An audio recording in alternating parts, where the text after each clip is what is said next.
La pregunta que quiero hacer esta mañana, que quiero que lo reflexionen y que lo analicen con toda sinceridad, que de verdad sea algo sincero.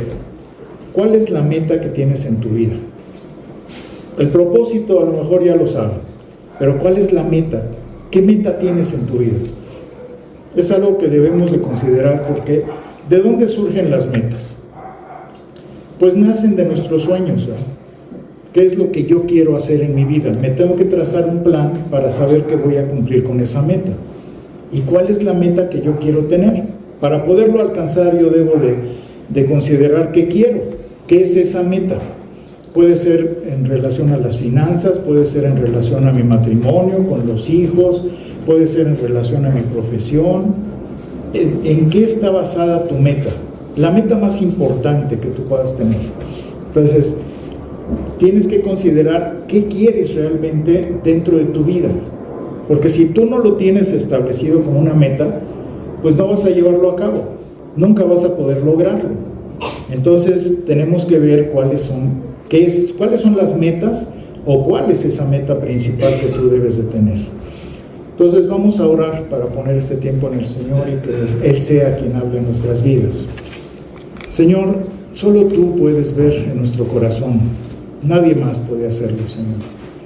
Tú eres el único que puede llevarnos a escudriñar realmente cómo son nuestros pensamientos internos, cómo está nuestro corazón, cuál es esa meta que queremos trazar en nuestra vida. Solamente tú puedes mostrarnos eso, Señor, y queremos rogarte que en esta mañana, Señor, que tú dispusiste este tema para tu iglesia, que tú nos digas exactamente cuáles son nuestras metas reales. ¿Qué es lo más importante para nuestra vida? Llévanos, por favor, Señor, en esta mañana a poder vernos como somos. Quita de nosotros toda soberbia, toda hipocresía, y ayúdanos a vernos como tú nos ves, Señor. Que seamos sinceros con nosotros mismos y que dejemos a un lado todo aquello que nos esté estorbando realmente en nuestra vida cristiana. Te pedimos todo esto sabiendo que tú eres el único que puede llevarnos a esa parte escondida de nuestro ser. Y asimismo, Señor, queremos pedirte que tú seas honrado y glorificado en todo momento a través de esta prédica. Te damos gracias y te bendecimos en el nombre de Cristo. Amén. No sé si ya consideraron cuál puede ser su meta. No sé si ya lo pensaron, pero ahora se las voy a cambiar y les voy a decir cuál debe ser la meta de un cristiano. ¿Cuál es la meta verdadera o real que debe de tener un cristiano?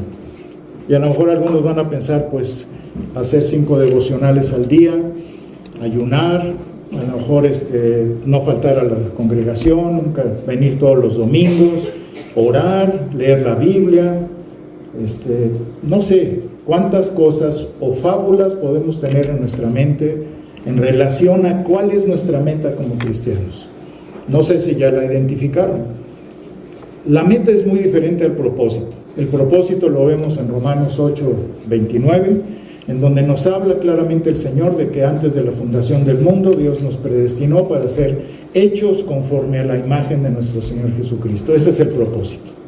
Ser hechos a la imagen de nuestro Señor Jesucristo. Para eso nos eligió Dios. No fue para otra cosa. Ese es el propósito. Pero ¿la meta cuál es? Porque la meta tiene que ver con el objetivo, no con el propósito.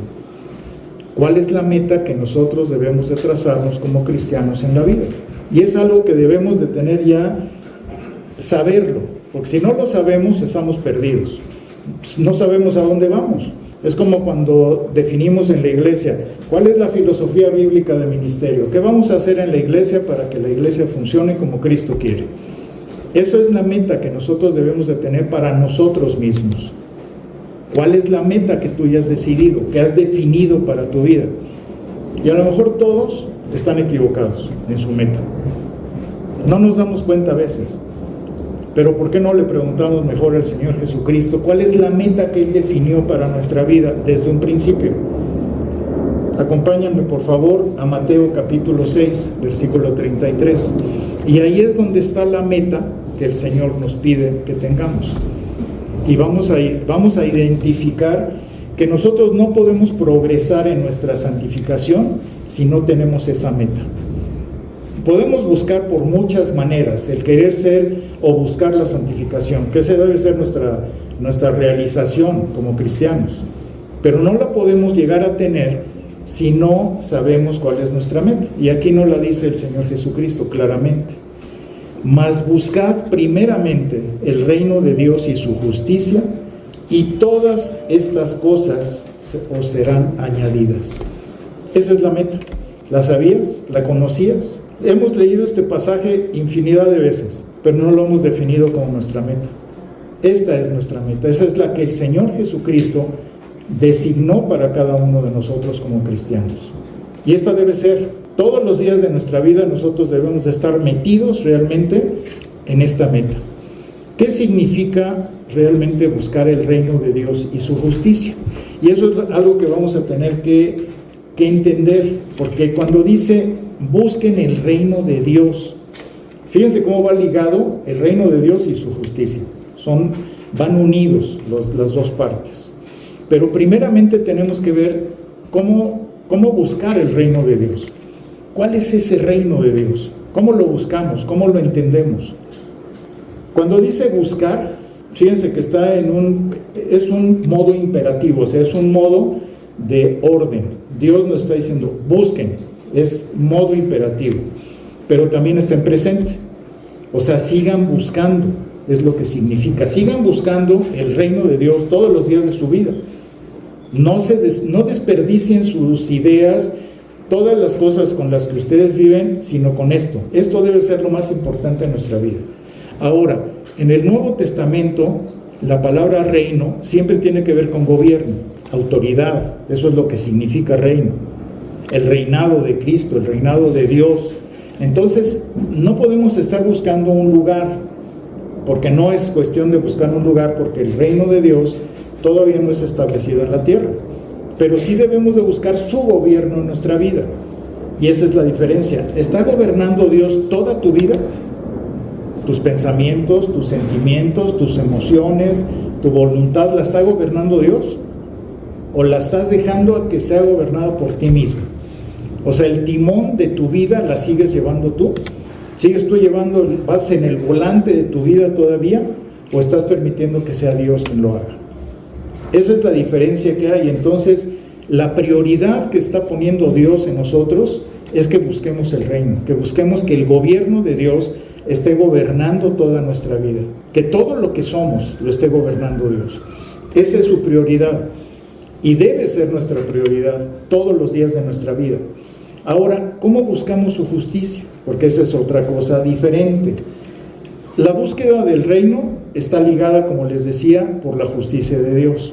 Pero ¿la justicia qué es? ¿Qué es la justicia de Dios? Y ahí es donde, desafortunadamente, la mayoría de los cristianos fallamos, casi todos. Y es parte de lo que el enemigo de Dios busca que nosotros tropecemos en nuestra vida. No nos damos cuenta, pero caemos en una o en otro lado, generalmente. Y ahí es donde Dios quiere llevarnos a que nos demos cuenta con sinceridad cómo estamos viviendo. Que ya no nos engañemos, porque muchas veces caemos en el engaño. Pensamos que tener muchos tiempos devocionales, que leer la Biblia, que asistir a la iglesia, que ya con eso estamos completos. Y la realidad es que es un engaño, es una mentira eso, porque no es lo que quiere Dios. Lo que quiere Dios, lo que está buscando Dios, es algo que explote dentro de nuestro corazón para que nos lleve a un verdadero cambio de vida, a una transformación como la que nos quiere llevar el Espíritu Santo a cada uno. Y eso es algo que debemos de considerar. Muchas veces pensamos que ser cristianos es hablar como cristianos, es aparentar que somos cristianos. No sé cuántos de ustedes, cuando entraron al cristianismo, la primera vez que llegaste a ver a un cristiano, ¿qué pensaste? ¿O qué pensamos? A mí me pasó que yo decía, ay, esta bola de locos religiosos. La verdad fue lo que pensé, yo no les engaño. Yo decía, siempre hablan como con cosas extrañas. Es como cuando entran las personas a Alcohólicos Anónimos, escuchas hablar un alcohólico anónimo y hablan igualitos todos. Los cristianos entramos en esa jerga cristiana. Bendiciones, Dios te bendiga, amén, aleluya. Y empezamos en esa jerga cristiana a volvernos así. ¿Y qué piensan las personas que nunca han oído de eso? Incluso hay prédicas que se habla de santificación, de pues no sé, tantas cosas, la impiedad, la justificación, y hay gente que no entiende qué es eso, y el predicador nunca explica qué es eso, y las personas dicen, pues ¿qué quiere decir eso? Yo no, glorificación, pues yo qué sé de eso. Y son cosas que tenemos que empezar a entender, que eso no es la justicia de Dios, no tiene nada que ver con la justicia de Dios, pero creemos a veces o nos confundimos. Por eso les preguntaba, ¿qué pensaste tú o qué pensarías si tú llegaras a una iglesia en donde todo el tiempo te hablan de esas cosas y que no te confrontan con tu propia vida, una vida espiritual real, no de fingimiento, no de apariencias, sino una verdadera relación con Dios? No una religión, sino una relación sincera con Dios, que eso es lo que está buscando. Y entonces muchas veces se confunde la espiritualidad con la justicia de Dios. Y la justicia de Dios no tiene nada que ver con eso. La justicia de Dios va más allá. ¿Cuántas veces, por ejemplo, cuando yo estaba en la otra iglesia, donde yo nací de nuevo, que era una iglesia carismática, donde había muchas emociones, yo me acuerdo muy bien que me decían, los que fueron mis maestros, mis autoridades, me decían, nunca vayas a una iglesia religiosa porque te van a confundir. Y se pega, se vuelve uno religioso. Y yo me daba miedo, yo decía, yo no voy a ir a una iglesia religiosa porque no me gusta eso. Y ahí es donde nos damos cuenta, y cuando entras a un lugar religioso, te dicen, nunca vayas con los carismáticos porque esos son bien emocionales. Y entra esa lucha en donde dices, bueno, ¿a quién le hago caso? ¿A los carismáticos o a los religiosos? Y te quedas entre ellos, o te metes a un lado o te metes al otro. Y así es como muchos de nosotros nos pasó. ¿Y qué sucedió en nuestra vida? Que caímos fuera de la justicia de Dios. Ya no estábamos viendo, porque ¿quién eres a puerta cerrada con Dios? Cuando tú estás en esa intimidad con Dios, ¿cómo eres? ¿Eres religioso? ¿Eres emocional? ¿Cómo te has vuelto realmente? Y ahí es a donde quiere llevarnos Dios, a que seamos confrontados en nuestra propia vida. No en la apariencia que damos, sino cómo somos realmente. ¿Eres igual en tu vida privada que como eres aquí en la iglesia, que como eres en otros lados, en tu trabajo? ¿Eres el mismo? ¿Eres la misma? ¿O cambiamos, aparentamos que somos? Vean lo que dice Mateo capítulo 5, versículo 3. Porque aquí, si nosotros vemos en el Sermón del Monte, el Señor Jesucristo está advirtiendo a los discípulos a que no caigan en la hipocresía. Y es algo muy fuerte, ¿eh? O sea, vamos a ver ahorita cómo Dios lo que más desea en su corazón es que seamos transparentes, que seamos honestos, que seamos sinceros, que no estemos fingiendo lo que somos.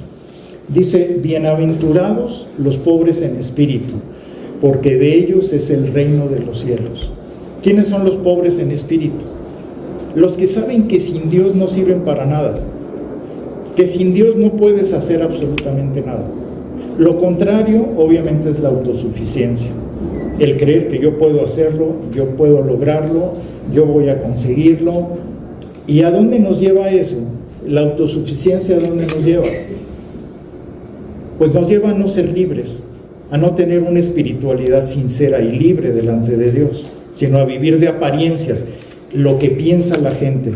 A muchos cristianos les preocupa más el qué dirá la gente y aparentar ante los demás que lo que Dios está viendo en nuestra vida. Y eso es a donde Dios quiere llevarnos, a esa justicia perfecta. Su justicia perfecta es, no aparentes, deja de fingir, deja de aparentar ante los demás y sea auténtico como yo te quiero. Y esa es la gran diferencia que hay. La jerga cristiana muchas veces hace daño, afecta, porque es como cuando tú llegas a compartirle a alguna persona el evangelio y le empiezas a hablar con palabras religiosas. ¿Qué va a pensar esa persona? La va a ahuyentar en vez de que se acerque a Dios, porque ellos lo que quieren ver. Yo he conocido personas que no son cristianas, que son más auténticas que muchos cristianos, tristemente, pero su vida es más auténtica, son tal y cual. Así son en el trabajo, así son en la vida familiar, así son en su vida. No están fingiendo, no están sufriendo el fingimiento que muchas veces los cristianos tenemos que tener por el temor a ser rechazados, por el temor a no poder pertenecer a un lugar.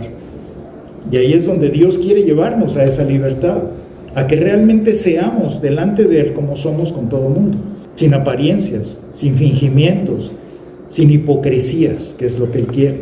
Porque eso es la justicia. Muchas veces en las consejerías, a mí me ha pasado, aquí nunca he visto algo semejante, pero he visto otras consejerías que tuve anteriormente, que me decían, no sé, yo veía a una persona y decía, ay, pues este es bien piadoso, es bien lindo, es muy espiritual. Y llegaba la esposa o llegaban los hijos a decirme cómo era en realidad esa persona. Y yo decía, pero qué barbaridad, cómo cambia la cosa, ¿no? O sea, es un santo en la vida, aparentemente, ¿no? Y ya cuando decía la esposa, no, y que nada más grita y llega como gendarme a la casa, y los hijos, no, yo ni quiero, yo no sé por qué tuve un papá así, y cambia toda nuestra perspectiva en ese sentido, porque estaban fingiendo, estaban aparentando ser lo que no eran. Entonces, ¿a dónde nos quiere llevar Dios con su justicia? A que nos quitemos la máscara de hipocresía, que dejemos de estar de hipócritas en la vida, porque podemos aparentar ante todo mundo, pero ante Dios no. Por eso mi oración del principio fue esa, que Dios nos desenmascare y nos podamos ver tal como somos, sin hipocresía, que realmente nos veamos como somos, auténticos, honestos, transparentes. Si tenemos un carácter ya dañado, afectado por lo que nos pasó en nuestra vida, lo que Dios quiere es que podamos resurgir realmente ya como cristianos, pero en esa autenticidad que Él desea que tengamos. ¿Cómo vivimos en lo íntimo? ¿Cómo estamos viviendo realmente nuestro cristianismo? ¿O nos hemos vuelto como los fariseos? Porque Él lo primero que dijo fue, no te vuelvas como un fariseo, no te conviertas como un religioso, porque la religiosidad lo que nos hace es que rompemos con la propia justicia de Dios y se convierte en un estorbo para la justicia de verdadera. Por eso dijo el Señor Jesucristo, busquen el reino de Dios y su justicia.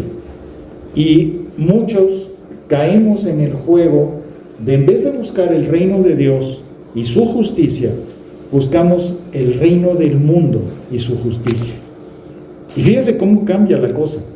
¿Cómo buscas el reino del mundo? ¿Qué es lo que quiere el enemigo? Pues que nos volvamos hipócritas. Y entonces, ¿cómo buscamos el reino del mundo y su justicia? Adaptándonos al mundo, volviéndonos como es el mundo. ¿Qué hay en el mundo? En la mayoría.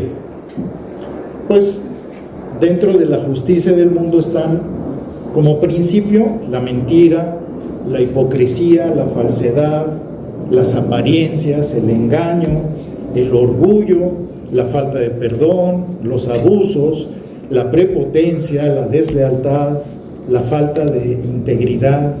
Eso es como vive el mundo, tristemente. ¿Y qué nos pasa muchas veces a los creyentes? Nos volvemos así.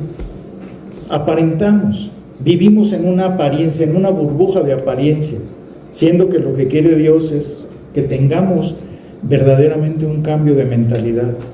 Si nosotros no tenemos un cambio de mentalidad en donde nos enfrentemos a nosotros mismos y digamos, ¿realmente estoy viviendo de manera hipócrita? ¿Realmente no estoy viviendo como debo de vivir? Y eso es un cambio de mentalidad. Solamente cuando te enfrentas a ti mismo, cuando dices, a ver, ¿realmente soy un hipócrita? ¿Estoy fingiendo? ¿Estoy aparentando? ¿O cómo estoy? Por eso dice Romanos 12:2, no te conformes a este siglo. En la versión de las Américas dice, no te adaptes a este mundo. Siglo quiere decir mundo. No te adaptes a este mundo. No copies las cosas que son del mundo. Adaptarte quiere decir, no copies todo lo que hace el mundo, porque eso no te va a servir. ¿Y qué es lo que hacemos normalmente? Dice, sino transfórmense por medio de la renovación de su entendimiento, Y esto es sumamente importante para nosotros, pues dice, para que compruebes cuál sea la buena voluntad de Dios, agradable y perfecta. Entonces, si no hay una transformación de nuestro entendimiento, que no sea transformada nuestra mentalidad, no podemos darnos cuenta, porque estamos envueltos en ese sistema al que caímos. O me volví religioso o me volví muy emocional. ¿En cuál de las dos partes? O traigo una combinación de las dos. Por el temor que tengo a ser rechazado, a que no me acepte la sociedad cristiana. Entonces mejor aparento, mejor finjo, porque si no, no me van a aceptar. Y como ya fui rechazado en el mundo, no quiero ser rechazado ahorita en la iglesia. Y esto sucede con mucha frecuencia. ¿Cómo puedo alcanzar la meta que el apóstol Pablo mencionaba de alcanzar la buena carrera, terminar la buena carrera, si yo no conozco mi meta? Si yo no sé a dónde voy, me puedo desviar a un lado, me puedo desviar al otro. Pero cuando yo ya tengo una meta fijada, buscar el reino de Dios y su justicia, eso me va a alcanzar para tener un cambio. Pero mostrar una justicia auténtica. ¿Qué entonces tenemos que entender que es la justicia? Ajustarnos perfectamente. La verdadera justicia es aplicarse a las actividades diarias de nuestra vida. ¿Cómo soy cada día?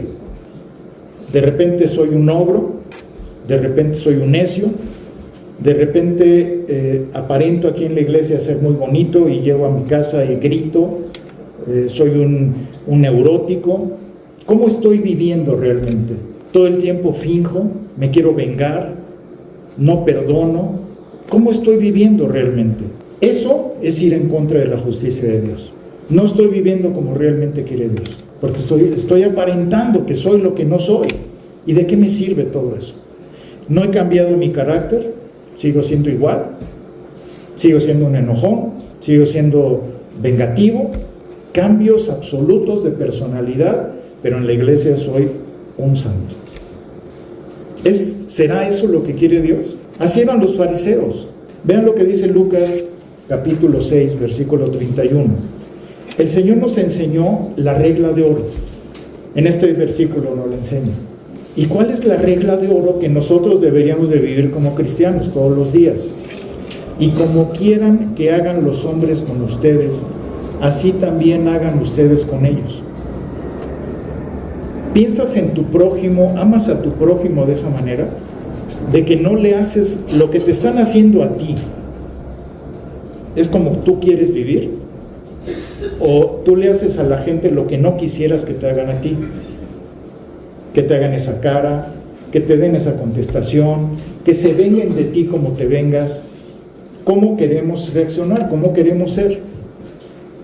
Entonces, yo no puedo confiar en una persona que es dos caras, que por un lado te saluda muy bien, te da un abrazo, y por atrás de ti está hablando mal.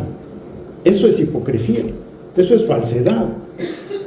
¿Eso crees que Dios no lo ve? ¿Crees que Dios no se da cuenta de cómo eres? O sea, estamos fingiendo, un cristianismo fingido, de apariencias, que no sirve para nada.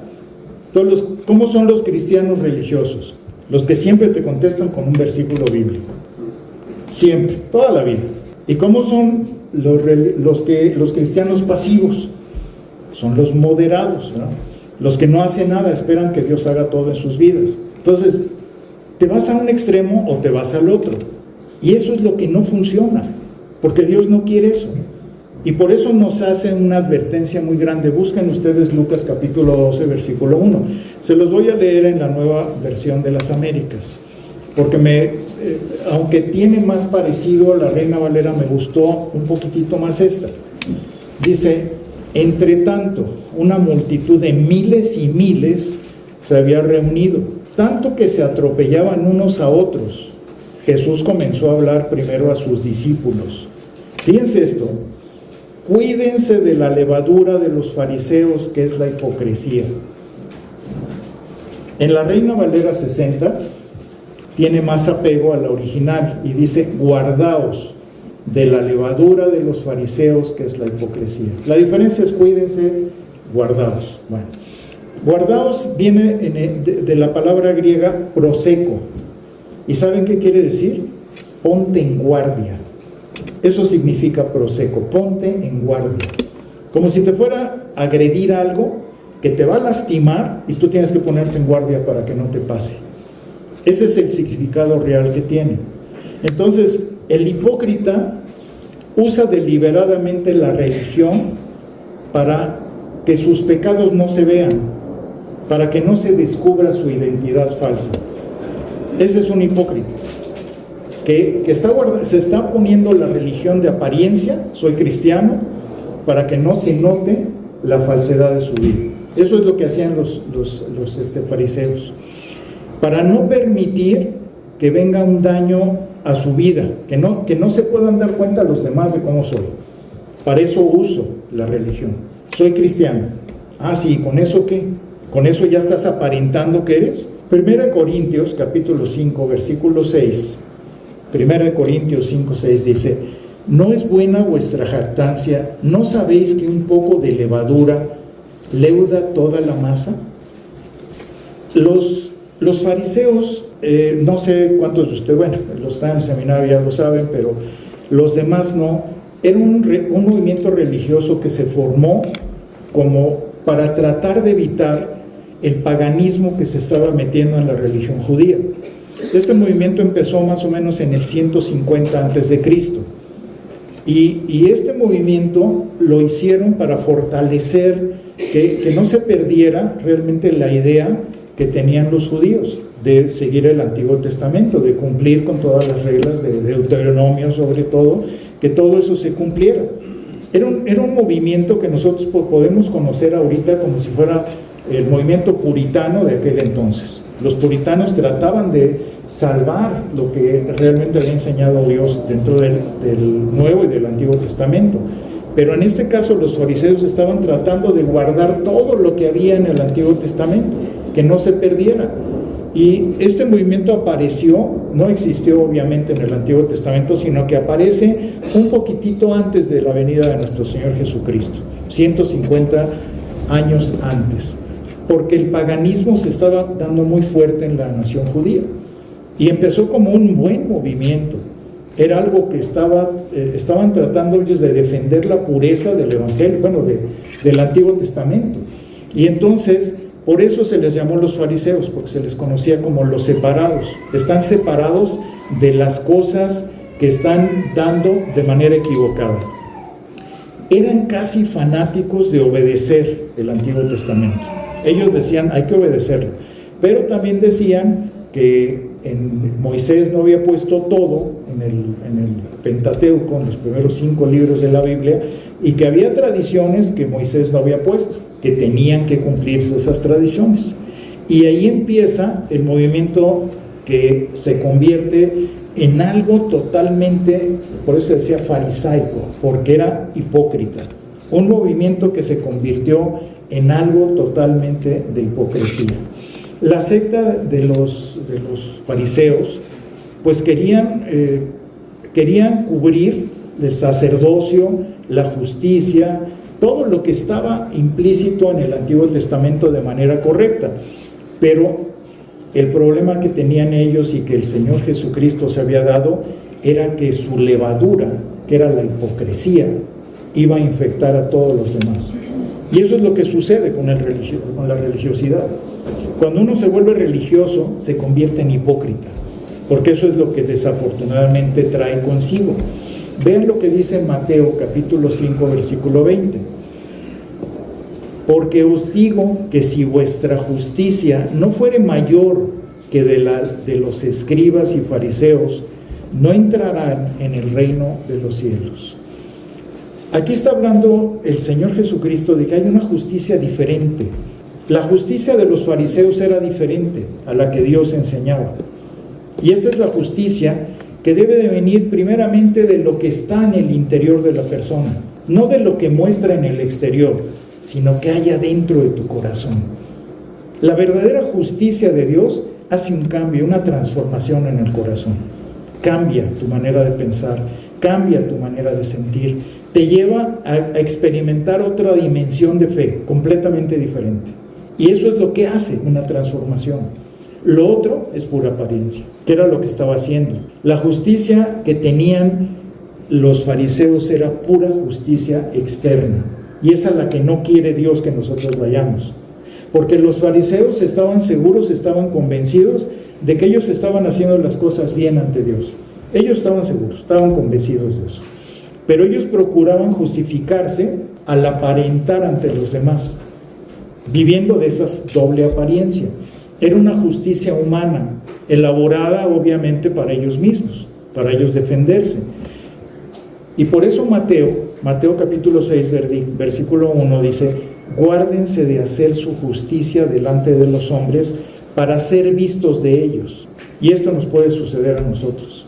Quien siguiera la enseñanza de los fariseos, pues iba a hacer su propia justicia. Por eso dice, no entrará en el reino de los cielos. O sea, literalmente quiere decir, jamás va a poder entrar al reino de los cielos. Estos grupos estaban interesados más que nada en que la gente los viera, en que aparentaran ante los demás, en que dijeran: ay, mira qué espiritual es esta persona, mira qué hombre, qué bárbaro. ¿Cuántos buscamos eso? ¿Cuántos en nuestra vida estamos buscando el reconocimiento de los demás? En vez de buscar el reconocimiento de Dios, que es el que nos debe de importar. ¿Cómo soy ante Dios diariamente? En lo privado, en lo secreto. ¿Cómo me comporto ante Dios? ¿Estoy fingiendo? ¿Estoy aparentando? Tengo que ser honesto conmigo mismo. ¿De qué me sirve estar aparentando ante los demás? ¿Ellos me van a llevar al cielo? ¿Ellos me van a salvar? ¿O voy a estar bien con Dios? Y eso es a donde Él quiere llevarnos. Por eso dice: si no es mayor vuestra justicia que la de los escribas y fariseos, pues de lo que enseñaban los líderes religiosos. Porque toda la gente se fijaba en los escribas y decían: ay, qué bárbaros, qué maravilla de espiritualidad tienen. Y era pura hipocresía. Ahora, ¿por qué la gente se vuelve religiosa y se vuelve de apariencias? No sé si lo han pensado. ¿Por qué acaba siendo la gente así? Porque, ¿qué hay en sus corazones? ¿Habrá miedo al rechazo? ¿Miedo a no poder pertenecer realmente a una sociedad? ¿Qué es lo que hay ahí? ¿Por qué Dios está confrontándonos de esa manera? Y ahí es donde podemos ver que la bendición de nosotros haber podido ser elegidos por Dios no fue por nuestras buenas obras. ¿Por qué ahora queremos aparentar por buenas obras que somos hijos de Dios? Colosenses capítulo 1, versículo 13, dice: el cual nos ha librado de la potestad de las tinieblas y trasladado al reino de su amado Hijo. O sea, Dios nos sacó de estar bajo la tutela, bajo las fauces de Satanás, nos arrancó de ahí para poder vivir en libertad. Él nos quiere llevar a esa libertad, no que estemos otra vez aprisionados por la religiosidad, por las tradiciones humanas, por el temor a la gente, por el miedo. Y eso es lo que Dios no quiere. O sea, no sé cuántas personas conocen que se volvieron como fariseos, que pusieron tradiciones y pusieron reglas que ellos mismos inventaron, para que si no haces lo que yo te digo y si no vives como yo te digo, no te acepto, te rechazo, ya no te quiero. Y a veces nos volvemos así, tristemente, en esa religiosidad. En vez de dejar a las personas en esa libertad que solamente Dios, cuando sea su tiempo, va a tratar. Pero nosotros queremos imponernos, queremos llevar a Él. Yo se los digo porque a mí me pasó, o sea, no es para... A todos nos pasa, yo creo que tenemos ese proceso en la vida. Entonces, ¿a dónde nos quiere llevar Dios? A que no caigamos en ese juicio.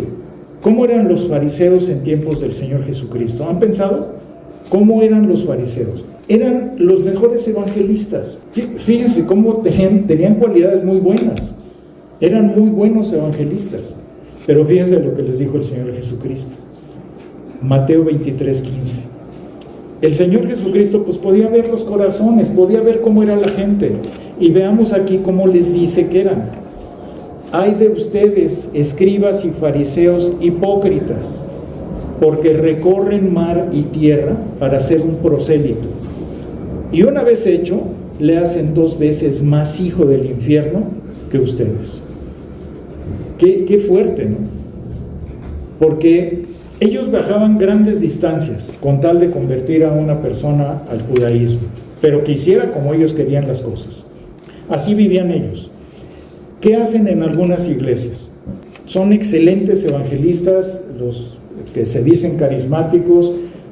Bueno, convencen a la gente de una manera bárbara. Hacen programas por todos lados para convencer a la gente. ¿Pero para qué? Para que se vuelvan como ellos, que echen fuera demonios, que empiecen a hablar en lenguas, que sanen a los enfermos, que resucitan a los muertos, se vuelven apóstoles, se vuelven profetas. Los hacen igual que ellos. Por eso dicen, para ser un prosélito y una vez hecho, le hacéis 2 veces más hijo del infierno que ustedes. Los convierten en eso. Y en las iglesias religiosas, ¿qué hacen? Lo mismo. Los vuelven cristianos secos, apagados, religiosos. Les hacen lo mismo exactamente. Y entonces da tristeza porque no están haciendo verdaderos prosélitos. Un verdadero prosélito es el que va a vivir de acuerdo al reino de Dios y su justicia. Y esa es la diferencia que está viendo. Entonces caemos en esas dos partes.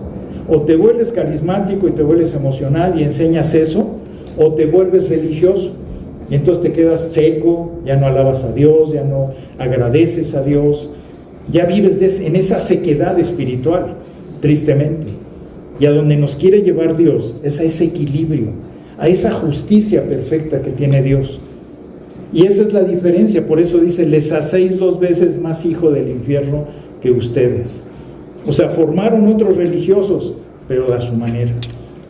Y luego, eran grandes diezmadores los fariseos.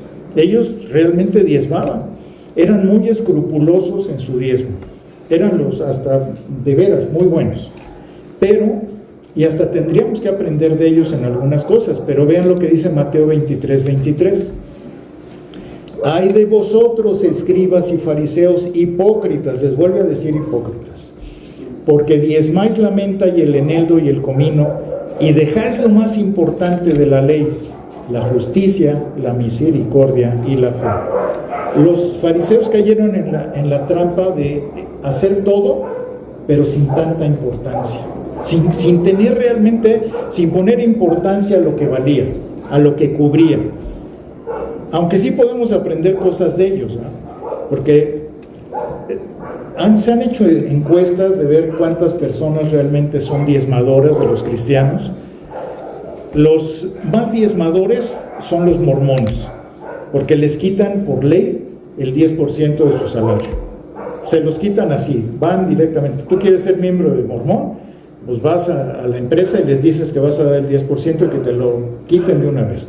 Por eso tienen grandes templos, porque lo hacen a fuerza.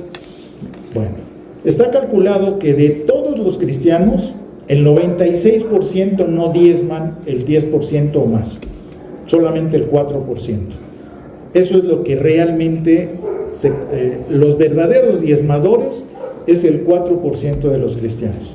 Aquí en la iglesia yo he visto grandes diezmadores, bendito sea Dios, Dios ha hecho esa obra en sus corazones, pero es difícil, no es muy sencillo que lo haga la gente.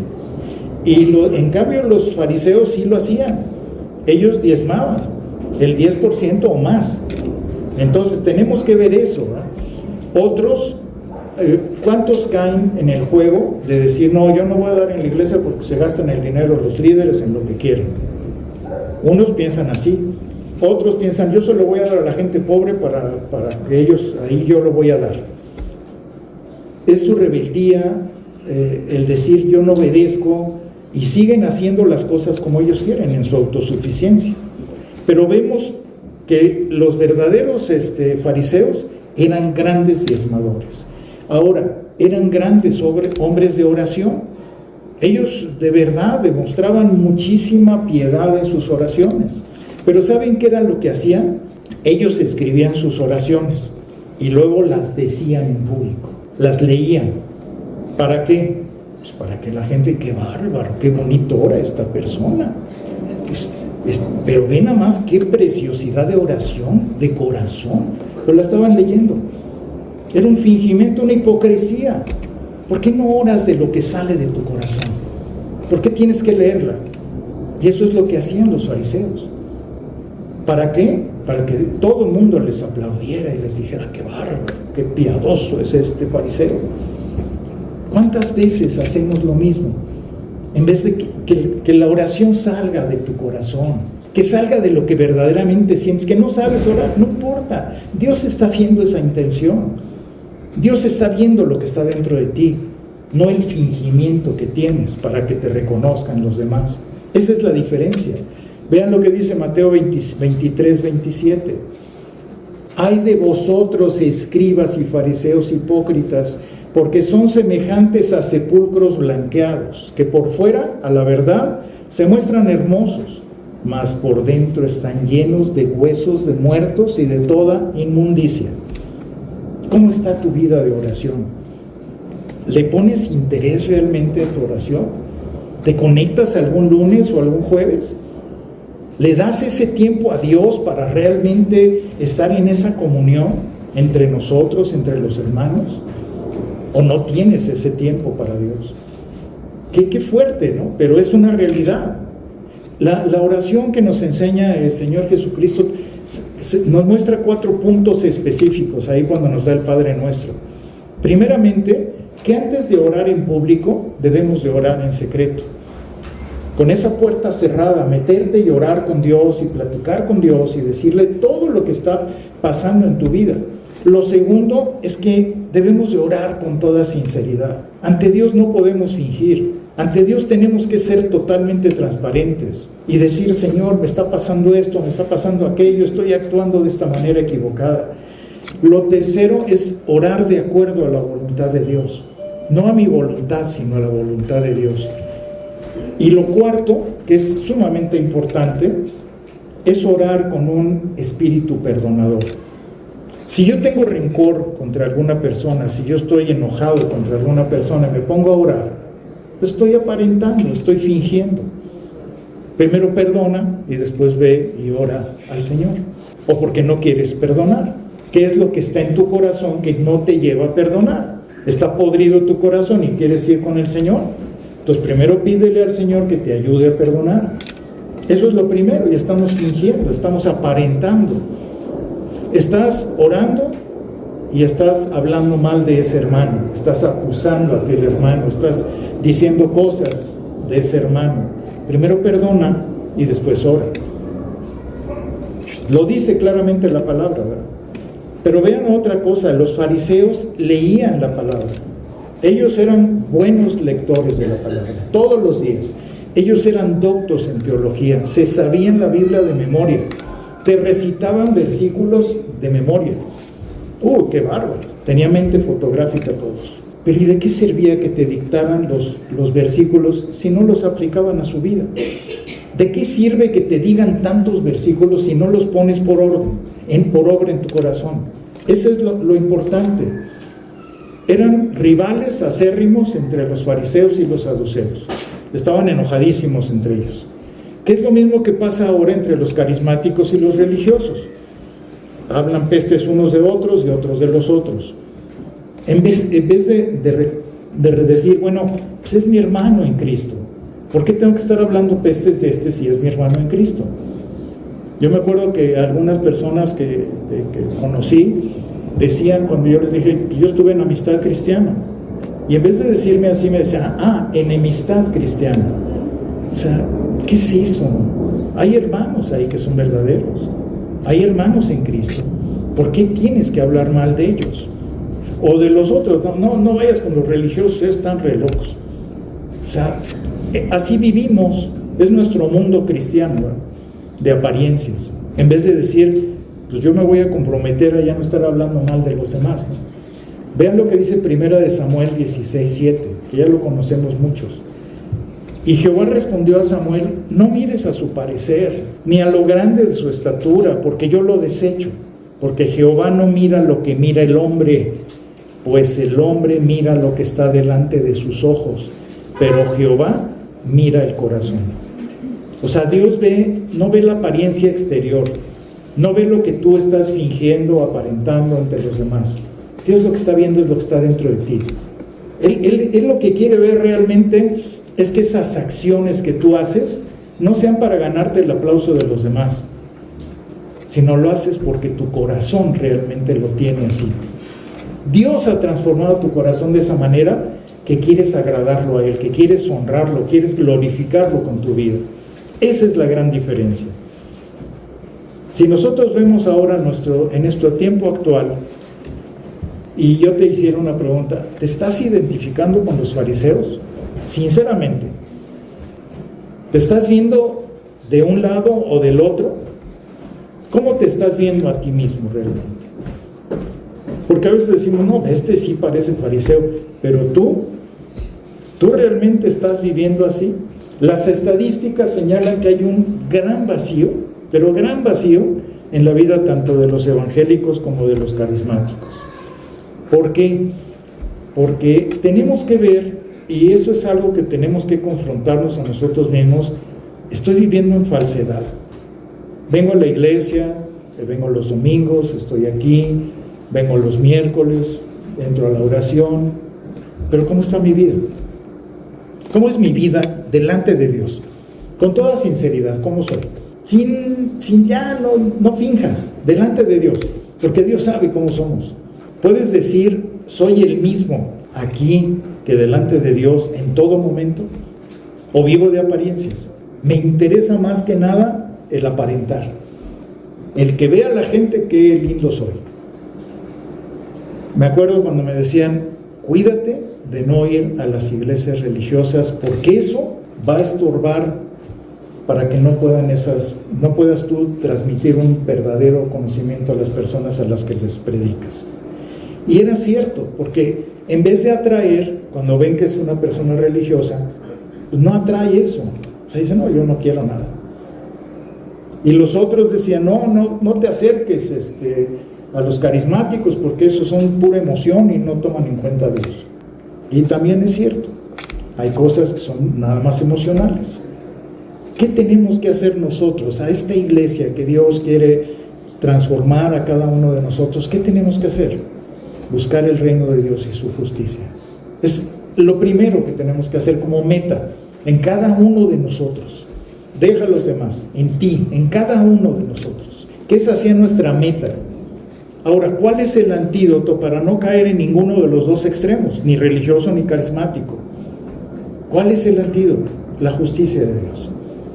La justicia de Dios. ¿Cómo debo de ser yo interiormente? ¿Qué debo de vivir cada día de mi vida? Sin hipocresía. En esa autoridad que Dios está dando al Espíritu Santo para que me transforme a través de su palabra. Sin fingimiento alguno. Sin hipocresía alguna. El mejor antídoto que puede existir para llevar a su justicia es que hagas un autoexamen. ¿Cómo estoy delante de Dios en lo secreto? ¿Cómo está mi vida? ¿Cómo estoy actuando realmente ante Dios? ¿Realmente soy igual? ¿O realmente está transformando Dios mi vida? Vean lo que dice Hebreos capítulo 4, versículo 13. Y no hay cosa creada que no sea manifiesta en su presencia.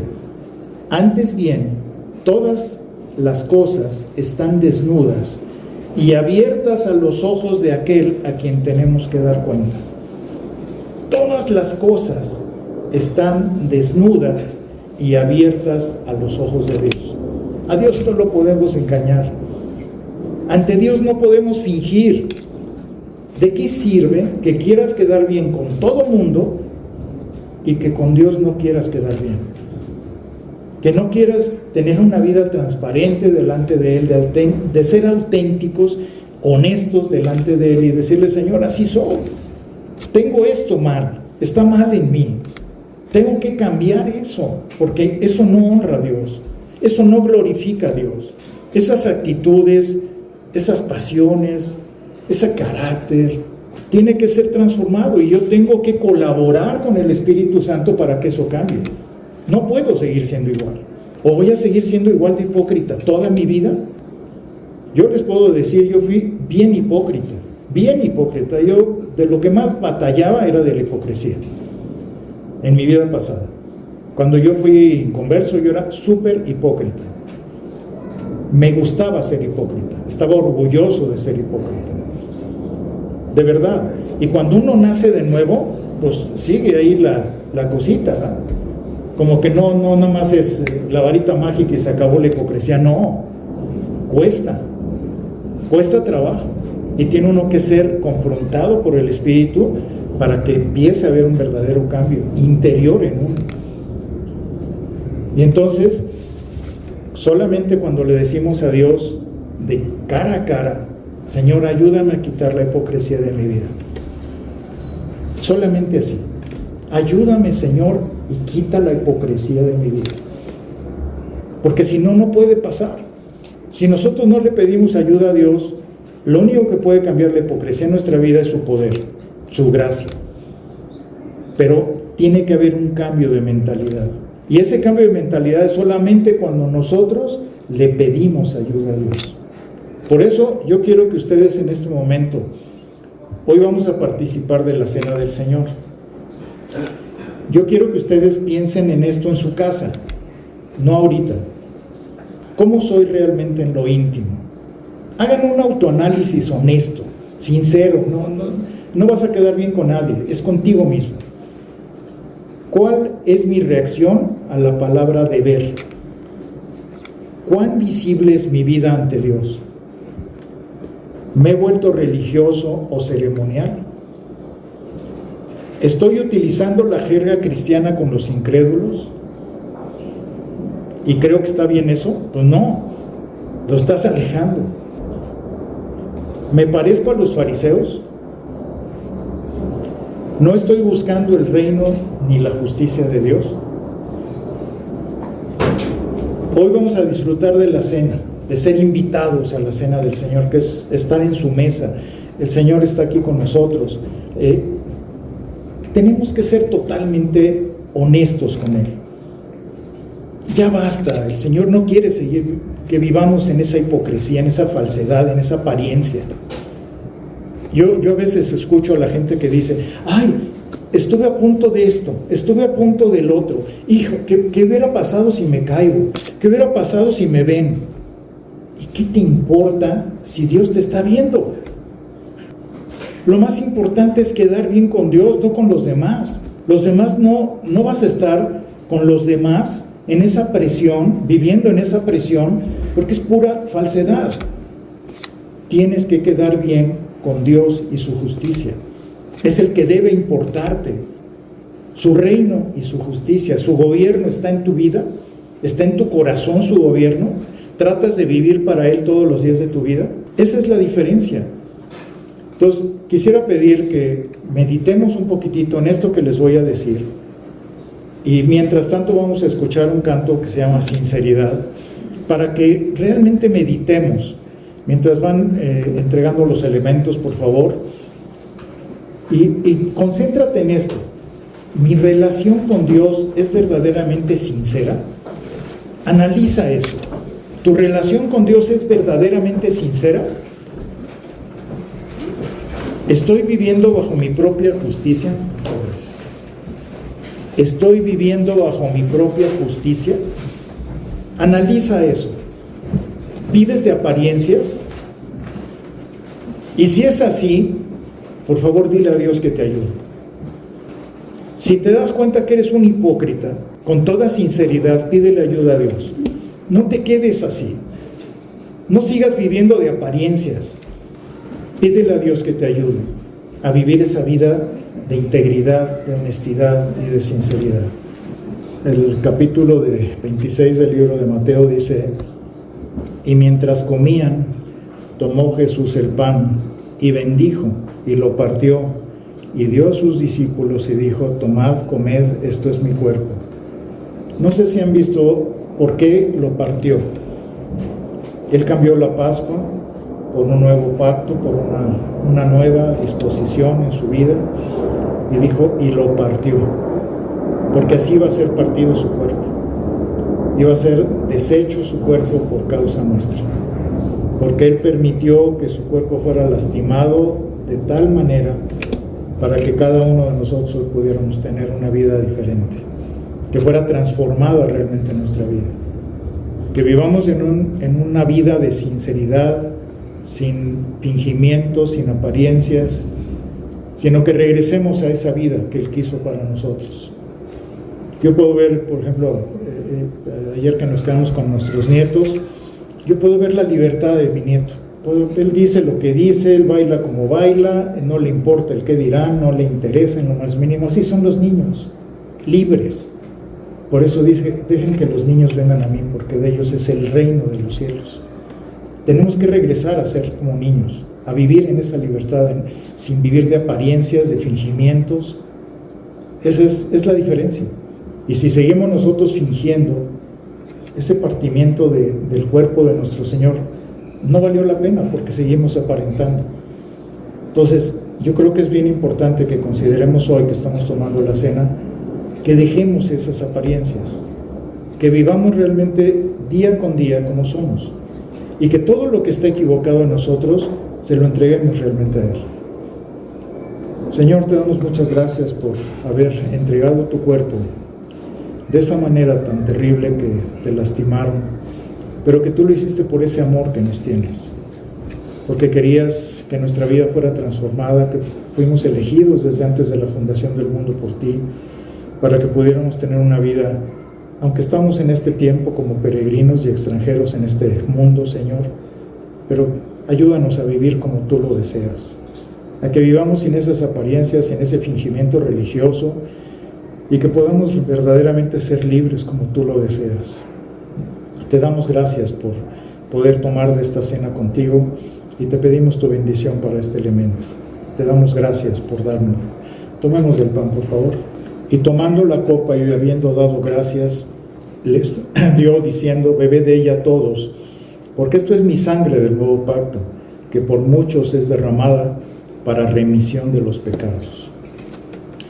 Solamente a través del derramamiento de su sangre fue que todos nuestros pecados fueron clavados en esa cruz.